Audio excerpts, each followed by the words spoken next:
प्रिय विद्यार्थियों, मनु स्मृति की विषय वस्तु बीए फर्स्ट ईयर के विद्यार्थियों के लिए, राजनीति विज्ञान के विद्यार्थियों के लिए सेकंड पेपर में मनु का ये सेकंड वीडियो है और आप ध्यान से समझें। सभी सब्सक्राइब करें और लाइक करें। मनु स्मृति की विषय वस्तु क्या है? मनु स्मृति धर्मशास्त्रीय परंपरा का ग्रंथ है। इसकी विषय वस्तु एवं चिंतन धर्म एवं नीति से प्रभावित है और इसमें राजनीति को धर्म के एक अंग के रूप में मान्यता दी गई है। मनुस्मृति ने व्यक्ति के जीवन के उद्देश्य एवं पूर्णता को 4 परंपरागत पुरुषार्थों में बांटा है, जैसे पहला धर्म, दूसरा अर्थ, तीसरा काम और चौथा मोक्ष के रूप में स्वीकारा है। मनु की दृष्टि से संपूर्ण सामाजिक राजनीतिक व्यवस्था इन 4 पुरुषार्थों की प्राप्ति का साधन है। संपूर्ण मनुस्मृति में 12 अध्याय हैं और इन समस्त अध्यायों की कुल श्लोक संख्या 2694 है।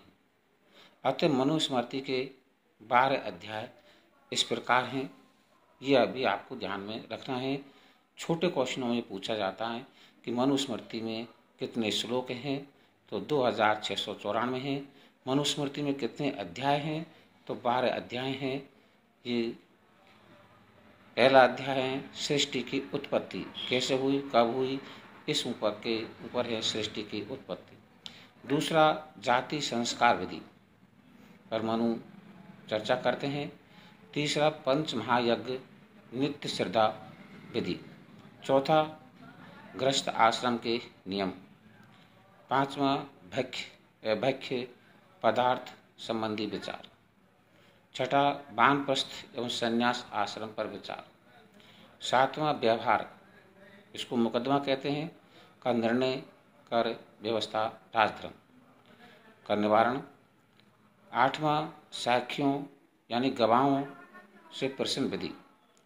9वां स्त्री पुरुष का धर्म और परिवार में संपत्ति विभाजन।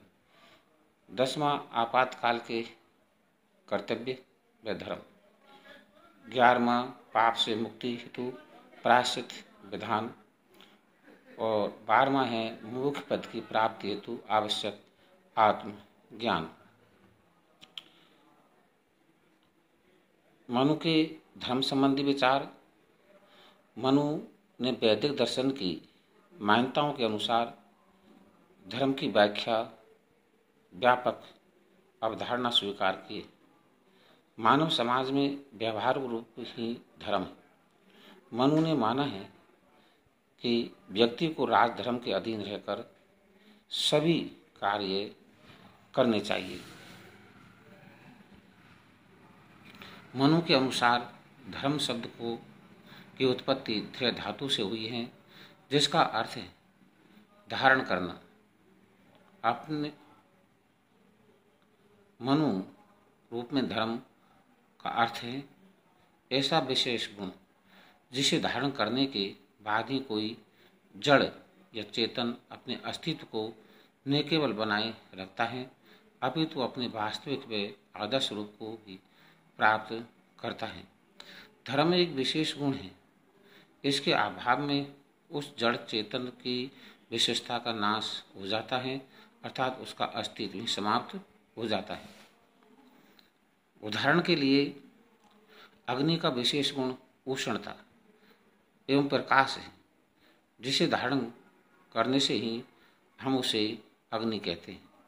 यदि अग्नि नहीं रहेगी, अर्थात उसके अस्तित्व का ही नाश हो जाएगा। मनु के अनुसार मनुष्य के लिए भी ऐसे विशेष गुणों को धारण करने की जरूरत होती है, जिसके धारण करने से ही वह मनुष्य बनता है, अन्यथा मनुष्य पशु तुल्य होता है। मनुष्य के प्रसंग में ऐसे विशेष गुणों को ही मनु ने मानव धर्म कहा है।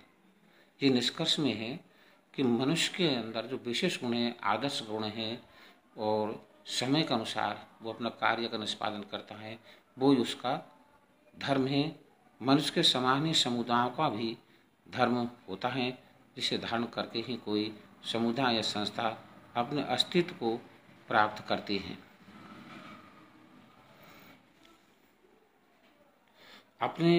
मनु ने अपने समस्त धार्मिक चिंतन का आधार सांख्य दर्शन को बनाया है और मनु के अनुसार सृष्टि की कर्ता शक्ति ब्रह्म है, जिसने अहंकार व महत्व को अपने अधीन करके सृष्टि की रचना संपूर्ण की। पंच निर्माण महाभूतों से बना है। संपूर्ण सृष्टि का निर्माण पंच महाभूतों से बना है।